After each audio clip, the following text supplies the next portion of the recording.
ಕಲ್ಮಷದ ವಲ್ಮೀಕವೆಂದೊಡಲ ಜರೆಯದಿರು ಬ್ರಹ್ಮಪುರಿಯಂದದನು ಋಷಿಗಳೊರೆದಿಹರು.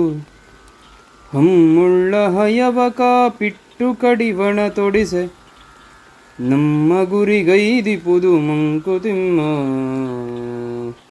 ಮನೆಯೇ ಮಂತ್ರಾಲಯ, ಮನಸ್ಸೇ ದೇವಾಲಯ ಅಂತ ಒಂದು ಮಾತಿದೆ. ಅದ್ರ ಬಗ್ಗೆನೇ ಇವತ್ತಿನ ಕಗ್ಗ ಇರೋದು. ಏನಂತಂದರೆ, ನಮ್ಮ ದೇಹ ಏನೋ ಒಂಥರ ಇದು ತುಂಬ ಹೊಲಸು, ಒಂಥರ ಕೊಳೆ ಆಗಿರುವಂಥ ಹುತ್ತ ಅಂತಂದ್ಬಿಟ್ಟು ಅದನ್ನು ಜರಿಬೇಡ. ಅದು ಒಂದು ರೀತಿ ಪರಮಾತ್ಮನ ವಾಸಸ್ಥಾನ. ಅದನ್ನು ಪರಮಾತ್ಮನ ವಾಸಸ್ಥಾನದ ರೀತಿಯಲ್ಲೇ ನೋಡು. ಅದನ್ನು ಚೆನ್ನಾಗಿ ರಕ್ಷಿಸಿ, ಅದನ್ನು ಬೆಳೆಸಿ, ಅದಕ್ಕೆ ಒಳ್ಳೆ ಪೋಷಣೆಯನ್ನು ನೀಡಿ, ಅದಕ್ಕೆ ಒಳ್ಳೆ ಪುಷ್ಟಿಯನ್ನು ಕೊಟ್ಟು ನಿನ್ನ ದೇಹವನ್ನು ಧರ್ಮ ಕಾರ್ಯಕ್ಕೋಸ್ಕರ ಮುನ್ನುಗ್ಗಿಸು ಅಂತ ಹೇಳ್ತಾ ಇದ್ದಾರೆ ಗುಂಡಪ್ಪನವರು.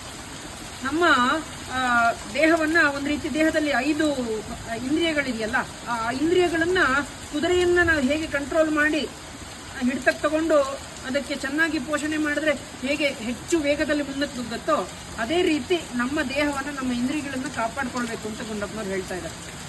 ದೇಹವನ್ನು ಅಷ್ಟು ಹಗುರವಾಗಿ ನೋಡಬೇಡಿ. ನಮಸ್ಕಾರಗಳು.